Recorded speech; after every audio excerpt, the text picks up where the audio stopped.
Welcome to Business Suite. In our program today, we'll take an in-depth look at how businesses can make use of the increasing popularity of Facebook, corporate culture and the bottom line, and the use of bartering in businesses.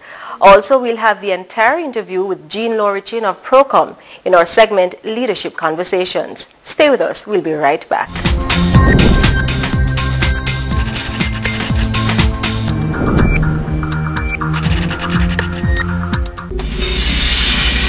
Culture in a business impact the bottom line.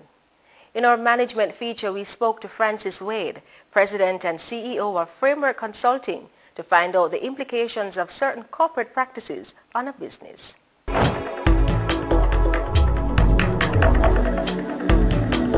Francis, we often hear of the Jamaican culture. Yes. And we can literally describe it and put it in some very colorful terms. But from a corporate perspective, what exactly is corporate culture?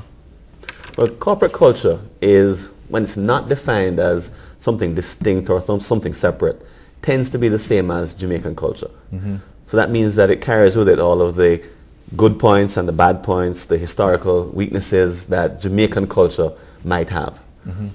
However, companies can go past just adopting what they've inherited from Jamaican culture and create distinct cultures that are sort of distinct. For Sandals, for example, has a culture that is made by itself, by its own owners, carried into fruition by its employees, enjoyed by its customers, but it's not the same as the culture that you'd find in every other hotel. So what Sandals has been able to do is to create its own corporate culture that has an impact in and of itself. And the corporate culture, once it gets created, needs to be managed, measured, improved, thought of as an entity in and of itself.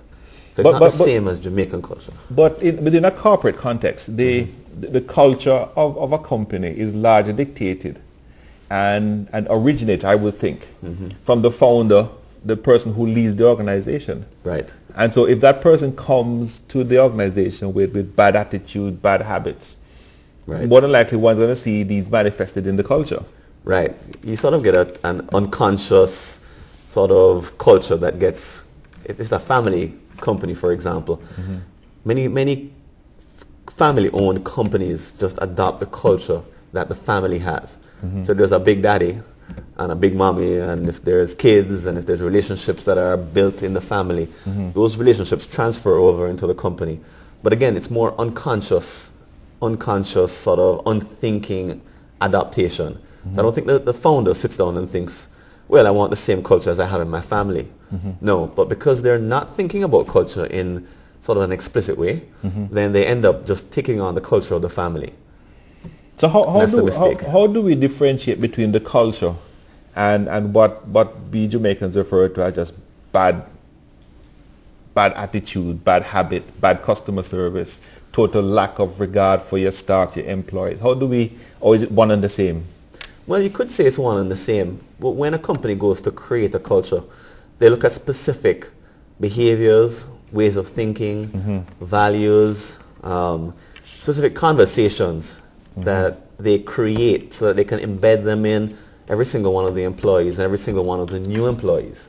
So there's a very sort of almost a formula to follow, let's put it that way, where the culture is created from, hopefully from scratch, to be the way that the owners or the shareholders want it to be. You know, Google, for example, is as good as it is, not because it happens to be in America or it happens to be in the part of America that it is.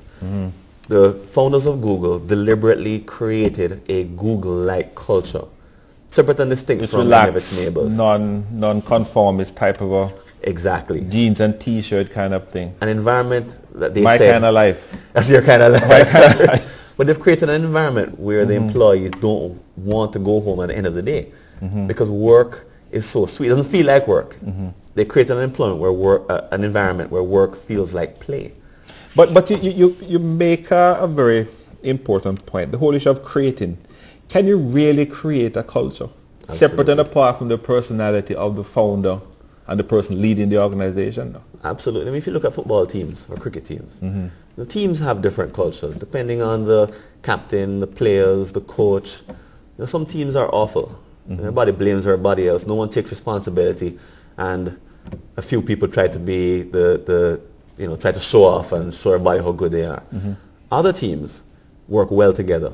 They set aside their own individual agendas to accomplish a much greater agenda. Now, the process of creating those cultures, you might say, is evidence of the fact that, yes, you can create a culture. Absolutely. So let me ask a question now. To the average person looking on, and you walk into an organization, how is this culture really manifested? How do you know when a company has a particular culture, a particular style? When you walk in, what are the signs, what are the signals you would look for, what you would pick up? Well, some of the things I look at just walking into, before I even walk into the company, if there's a parking lot, the parking lot tells you a lot about the culture. Who is parked where? What do you mean? Is there management parking? Is there a spot for the CEO? Or does everybody park in the closest available spot? If there is a spot for the CEO, what does that mean? Doesn't necessarily mean anything, but it definitely says that. Because I have a parking spot in with. You have that kind of culture. Find you out. That was only joking. But in some companies, the CEO is given perks. And every opportunity is made to elevate the CEO from his or her peers or everyone else in the company. Right. A separation is purposely created. In other companies, I used to work for AT&T Bell Labs in New Jersey. And we had Nobel Prize winners and some very famous people working in the company. And it was very egalitarian. It was very flat. And there was no space for the CEO. The idea of doing that would fly in the face of the culture that was created, which is that we're all bright people, or we're all hardworking people, and we all treat each other as colleagues. And the hierarchy is something that we don't really respect more than so. But there is a critical factor with respect to culture, though, that I think we really need to spend some time looking at, and it's the whole issue of profitability. A lot of us don't realize that how we organize our business and set it up to function, right, especially relates to culture, has a significant impact on the profitability of the organization. Absolutely. Tell us a little bit about that. Well, what many companies do when there's a loss of sales or shrinking of margins or a loss of market share is they look for the guilty people and try to get rid of them. Sometimes that works. Oftentimes the person that comes in to replace the person who left just ends up adopting the culture that was there before, and business continues as usual. So companies need to look behind the person often who isn't doing well, or behind the business result that isn't where you want it to be, to see if it's a function of the culture or if it's a function of the person. If it's a function of the culture, then getting rid of the person can only make things worse. Yeah, because someone who's coming in brand new is going to come in and look around and figure, okay, here's what I do to